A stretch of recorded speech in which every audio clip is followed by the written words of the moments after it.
ताकत नहीं दिखा रहे हैं, हम एक ट्रेडिशन फॉलो कर रहे हैं। जब से ये कार्यालय है तब से हर साल अंतर्राष्ट्रीय महिला दिवस और होली का त्योहार मनाया जाता रहा है, तो हम उस ट्रेडिशन को फॉलो कर रहे हैं। और मुझे आशा है कि ये ट्रेडिशन आगे भी हम चला पाएंगे और चलता रहेगा। आज एलजेपीआर ने अपनी होली मिलन का समारोह का, लेकिन वहां एनडीए के कोई नेता नहीं दिखे। कह रहे हैं कि परिवार मिलन है, लेकिन परिवार तो एनडीए है उनका ना। हाँ, अब ये सवाल तो उनसे ही पूछना उचित रहेगा।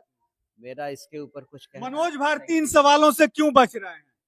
क्योंकि मेरा इन सब से कुछ लेना देना है नहीं। दूसरी राजनीतिक दल है, वो अपना होली का प्रोग्राम कर रहे हैं, तो अगर उनकी होली अच्छी बीती तो उनको शुभकामनाएं, अगर अच्छी नहीं बीती तो अगले साल अच्छा प्रयास करेंगे। I am sure. रंग उनके यहाँ भी चढ़े थे। हमने पूछा क्या ये रंग रंग लाएगा विधानसभा चुनाव में, तो उन्होंने कहा साहब रंग तो ऐसा दिखेगा कि 225 हम पार करेंगे। फिर हमने सवाल दागा कि आप तो कह रहे थे कि हम 400 के पार जाएंगे, लेकिन 300 के नीचे कहीं ना कहीं अटक गए। क्या कहिए?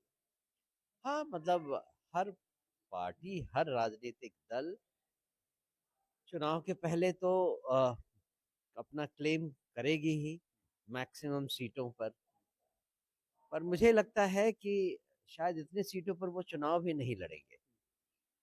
तो एक रियलिस्टिक एस्टिमेट जनता के सामने रखना चाहिए, वो ज़्यादा अच्छा है। जहाँ तक हमारा जन स्वराज पार्टी का सवाल है, हमने शुरू से कहा है कि हम सारे 243 सीटों पर अपने उम्मीदवार उतारेंगे, और न तो हम कोई प्री पोल अलायंस करेंगे, न ही कोई पोस्ट पोल अलायंस करेंगे। अंतिम सवाल आपसे कर लेते हैं।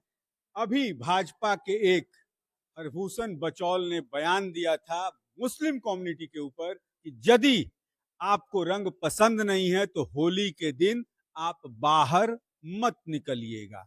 उसके बाद प्रशांत जी का बयान आया कि बिहार किसी के बाप का नहीं है।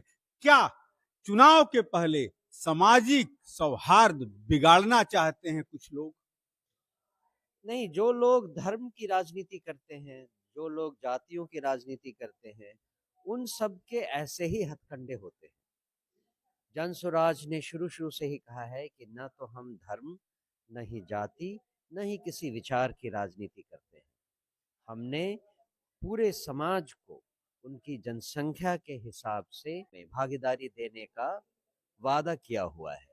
उस हिसाब से अ, हमारे समीकरण के हिसाब से, चाहे हम मुसलमान वर्ग की बात करें, चाहे दलित वर्ग की बात करें, या ईबीसी या ओबीसी वर्ग की बात करें। मनोज जी, पहली बार आपके आज मुखबिंदों से निकला है आपके समीकरण के बारे में, माने आपकी पार्टी के समीकरण, यानी आप भी सेट कर रहे हैं कहीं ना कहीं।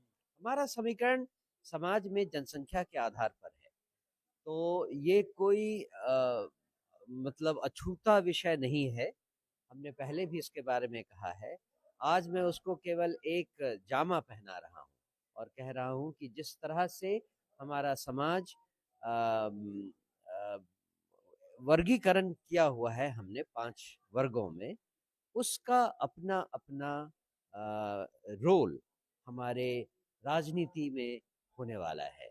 चलिए, बहुत बड़ी बात आ गई सामने कि जो बचौल ने बात कही थी कि मुसलमान समाज जो है होली के दिन बाहर मत निकले, यदि रंगों से उन्हें परहेज है तो उस पे मनोज जी का भी बयान आ गया। और प्रशांत किशोर ने तो बहुत बड़ा बयान दे ही दिया था कि बिहार किसी के बाप का नहीं है। मनोज चतुर्वेदी।